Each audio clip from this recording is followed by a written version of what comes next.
Missionary in Oklahoma is really interesting, and I think it's kind of that way for maybe the Bible Belt in general. You have a lot of really faithful people, you know, like there are just so many good people, but a lot of really good people that are very, very committed to their church.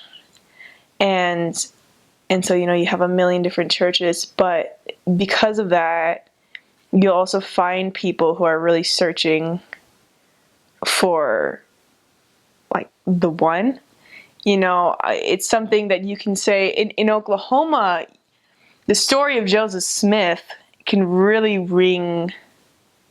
resonate with a lot of people, because when Joseph Smith, there was all that religious excitement, and we would say I've said this a million times. It was like, in Palmyra, New York, back in Joseph Smith days, there was a church basically on every corner, like here in Oklahoma, a different church.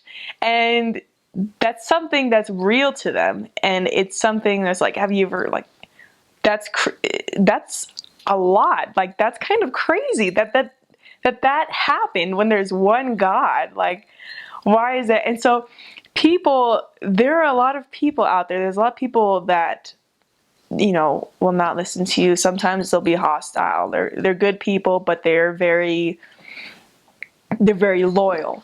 And so they'll see you as something that could hurt that. And so they might not be very nice to you. It's not personal. It's just, their beliefs. A lot of people that will be very nice, but still turn you away. But then there's those people that see that feel like Joseph Smith, and they're looking. They're just in this giant sea of different doctrines, and it's amazing to find those people. You get kind of a really big testimony of like the restoration and actually of the apostasy, because you kind of see it. And I remember there was, but of course also of the atonement and the doctrine of Christ, like you will in every mission. I remember there is one investigator. He is just amazing. He got baptized last year, and when we were teaching him, and he was reading in the Book of Mormon, and he wanted to ask us something because he had read something in the Book of Mormon, and it was like, it was something about becoming clean through the blood of the Lamb and all that. And he just, after he reads that, he looks up and he's like, so how do I do that? And we just like fall out of our seats, basically. It's just like, oh, well, we'll show you. Like, that's actually what we're going to talk about today. And there's people, that will reject you, whether nicely or not nicely, and there'll be a lot of them, but you hold out and you will find those people that are either golden or just so ready, or that just will be golden. Like, they're out there, and it's amazing when you find them. And the funny thing is, a lot of times they're just, sometimes you question why you're the one teaching them. Like, one of the best person I've ever met in my life was in my first English area. Basically, the greatest person I've ever met in my life. Not a member, actually Pentecostal, which is not generally people that are very friendly to Mormons,